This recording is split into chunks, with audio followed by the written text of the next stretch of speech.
All right. So first of all,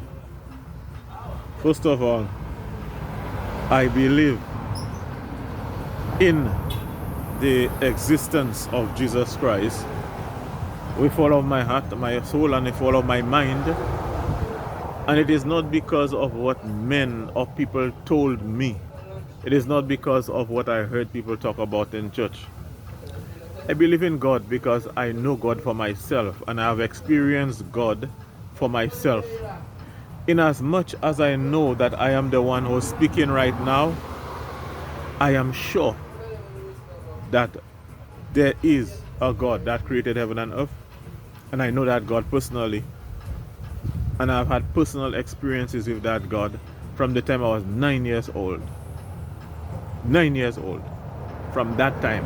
Without anybody telling me about God or whatever, I know God. So I say that before I say the things that I'm about to say. That I'm very disturbed and I'm very frustrated with what the people call church, the church. And I have been observing the behavior of a lot of these churches and the church leaders worldwide.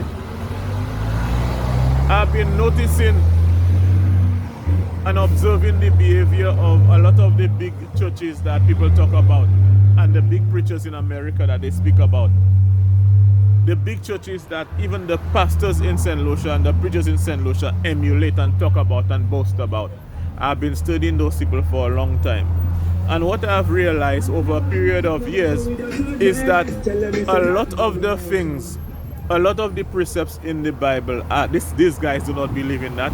And these guys totally preach a gospel that is contrary to what Jesus said.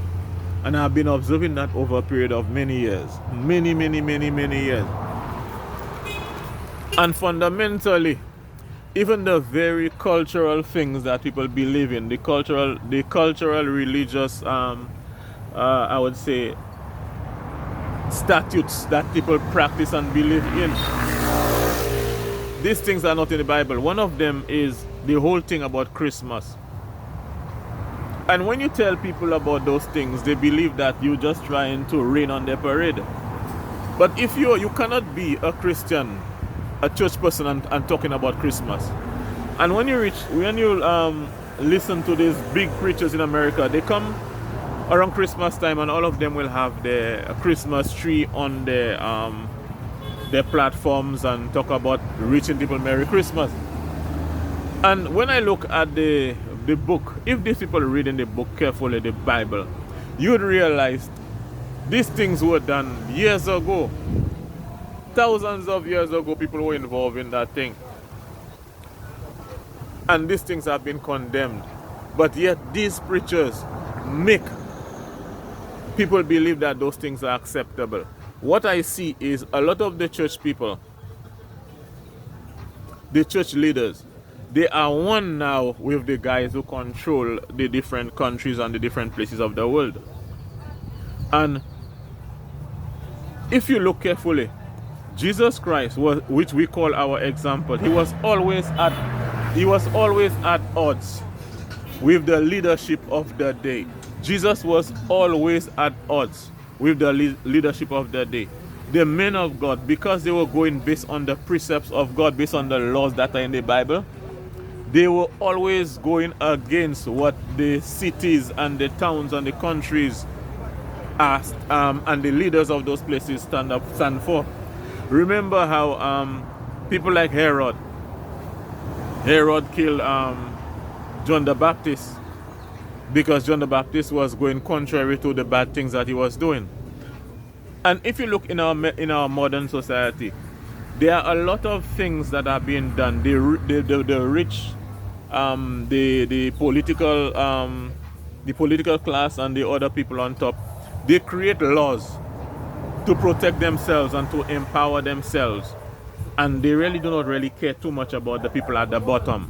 Yeah, whereas the people at the bottom will die and insult and kill people for them. That's the thing we have. We have that system where there is a lot of oppression of the people, directly and indirectly. And the church guys, the church leaders, the pastors say nothing about those things. There is a lot of violation of the laws of God that is being perpetuated by leaders in different countries. And the guys who are the pastors, they say a lot, the mainstream pastors say nothing about that. Why? Because they have a bridle on their mouth. They have been given concessions to bring in their vehicles, to have their big church buildings and not pay taxes. And even the idea of churches being exempted from paying taxes is a violation of the Bible. Because even one time Jesus said, the fellows came to Jesus and ask him about paying tax. And Jesus said, okay, pay. Give unto Caesar the things that belong to Caesar, and to God the things that are God. That means you as a church, or you as God people, need to pay tax. But these churches do not want to pay tax, and they get exempted from tax. So now the electorate have the muzzle on their mouths, and the electorate can take advantage of the poor, take advantage of everybody else, and these church preachers say nothing. When we were growing up, the very things that these people told us in the Bible that were wrong, okay? The things that they told us that were wrong, these same preachers now are going about and telling people that it is okay, we can allow it now. You understand? So, as I told you in the beginning, I believe in God with all of my heart, with all of my soul, with all of my might. And everybody knows that I used to be involved heavily in church. But when I see those things, I can't put myself among them people in that foolishness that is going on there and play that this is the church of God. And to put myself in that foolishness and play like I want to, I in church. No, I cannot put myself in that. The very things, man, that these people were telling people not to do, they're endorsing it. Huh? When we were growing up, all of us know, we know that they were telling us and they preached to us that the whole thing is that sexuality is about a man and a woman. But right now, you're hearing now these churches, some of these pastors, some of these leaders, because they are being paid now, are telling you it is okay for men and men to be involved in sex and things like that. So right now, you have a situation where right is wrong and wrong is right.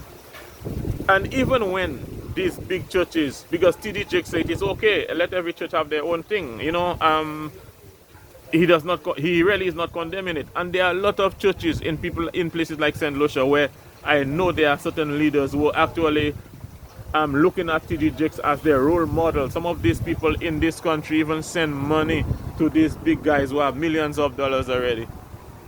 As I tell you, I love God with all my heart, my soul, and my mind. And I believe Jesus Christ is Lord, but I'm not going into them man church. When I look again, and I look at some of the things that are going in America, one of the biggest religious organizations or division is the Southern Baptist in America. Okay? And then these are the same people, the same religious people in the South, big mass, thousands, millions of people. These people are the ones that are saying, let God bless their soldiers to go and blast and bomb and roast children in wars. Their army, they say they're praying for the army when they go and bomb innocent children overseas. And you telling me about them Christianity? I don't want to be part of that thing, sir. I am part of the army of God to try to serve God and to try to do good for my people. But that thing about following them people and to play like I'm in the Christian church and that thing, I'm not in that thing, sir. I used to be involved in that church business, but I'm not in that again. I see too much hypocrisy in that thing. When you look, and even in places like America, the same Southern Baptist church business, these people, when they shoot innocent black people in America, these people will come in and tell you they support the blue. So they don't even want to hear the suffering of black people. They support the blue. Man, there are too many things. Why is it that those church people will bring all the money for the pastors, give him a house, give him this, give him that? You understand? When is his birthday, bring money and everything for him. And there are people in that church with holes in their pants. Women go to the church and they do not have money to buy food for their children, and those same people taking thousands of dollars to give a pastor for his birthday. Man, let me tell you something. I love God with all my heart, my soul, and my mind. It was not anybody that told me about God. God ministered to me by himself. The last time I got a strong presence of God is when I was 17 years old. There are people that have seen the devil and actually been in his presence. You understand? And if people say that, everybody will believe. But when I tell you that I have experienced God, that Jesus we talk about, I've experienced his presence. You will tell them that and they will laugh and make a mockery out of it. I know God. But you see this whole thing that them Christian church doing now, I can't follow that. That ain't for me. I'm not going to follow that. But I'm going to follow God with all of my heart, with all of my soul, with all of my mind.